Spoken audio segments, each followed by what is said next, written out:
Hey everyone, Gary from Peacekeepers Armory here. Just wanted to show off a little milestone for this project I've been working on.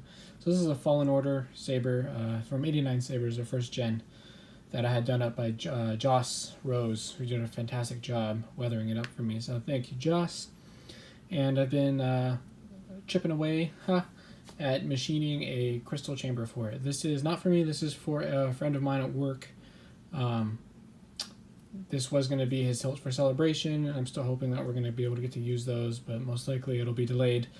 Anyways, I wanted to get this done since it was a project that I've been working on for some time now. Almost there. Just got to weather it up and wait for some 3D printed parts to come in, and then I think that'll be it. So yeah, so just to kind of show off where I was at. This is the, I hand machined all of this. Still a couple scuff marks, gotta clean it up a little bit, but honestly, putting the pommel on and everything, it's gonna get scuffed up. So I got the crystal chamber here. These copper rods are gonna go in there. I just haven't glued them into the holes for them yet because I wanted to wait to weather everything individually. And let's see, so you got brass and then kind of a brassy bronze for the inserts.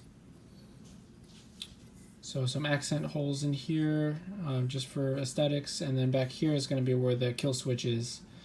So that'll be, if you flip it there, that way you don't have to do anything, and the speaker will be right here. The speaker is going to be attached to the sleeve right here, and then to get to it, this is what I did today, was a J-lock or an L-lock or whatever, twist lock for the sleeve. So it's pretty, when this is removed from the hilt, it's a little rattly a little bit. It doesn't come loose or anything, but it does rattle a little bit. However, when it's pressed up against the body here, it's super strong and it ain't going anywhere. So the idea, and we'll see once I get my printed parts if it works, similar to Black Lion Saber's Creepy Uncle chassis, which I talked with him and he was okay with me making my own version of the chassis, and it's all the dimensions are different. I got everything myself. But it was kind of, at least from what I could find, his idea in terms of how to access everything. So this will come off, twist lock,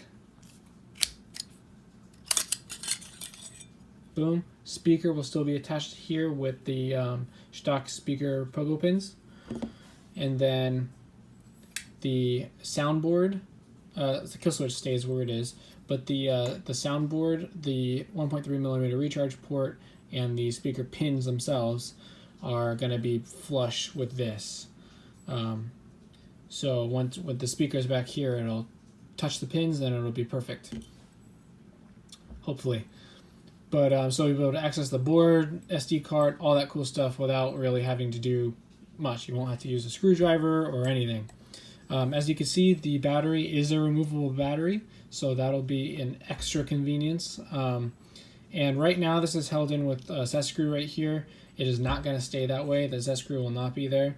Instead, I'm using this connector right here, which will be housed in one of my other printed parts right about here, and that will supply the wires to both switches and the NPXL connector, which will stay in the chassis, or will stay in the hilt. It won't come out.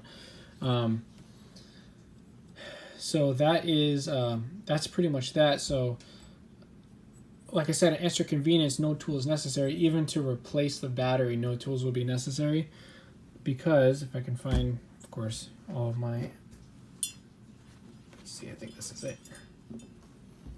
If you take out the fact that there's a set screw here, so that's non-existent, then this will just come straight out. And the connection itself is really good. It's really tight, so this won't come loose or just fall out. Oops, the battery will, because it's not permanently in there. So there's the connector right there. And again, nothing's weathered. I just want to double check all fitment before I get the weathering done. So this will be the male side over here with a nice brass accent fitting. And once you plug this guy in,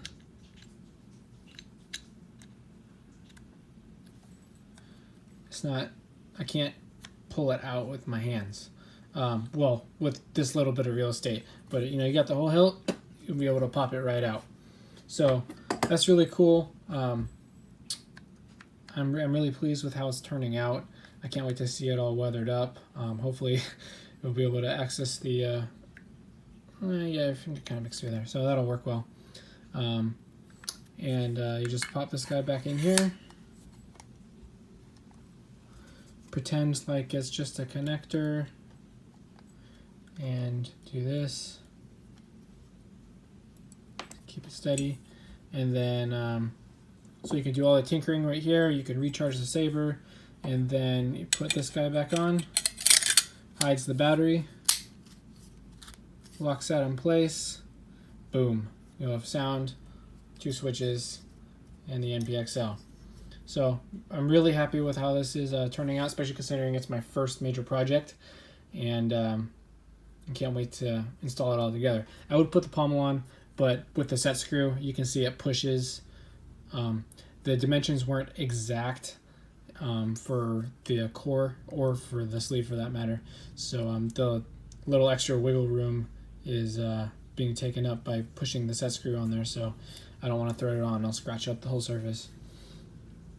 So I hope, I know a few of you are looking for updates, so I hope this satisfies you for now. It'll be a little bit before I get back to it, waiting on those parts. And as always, see you guys on the next one. Have a good one.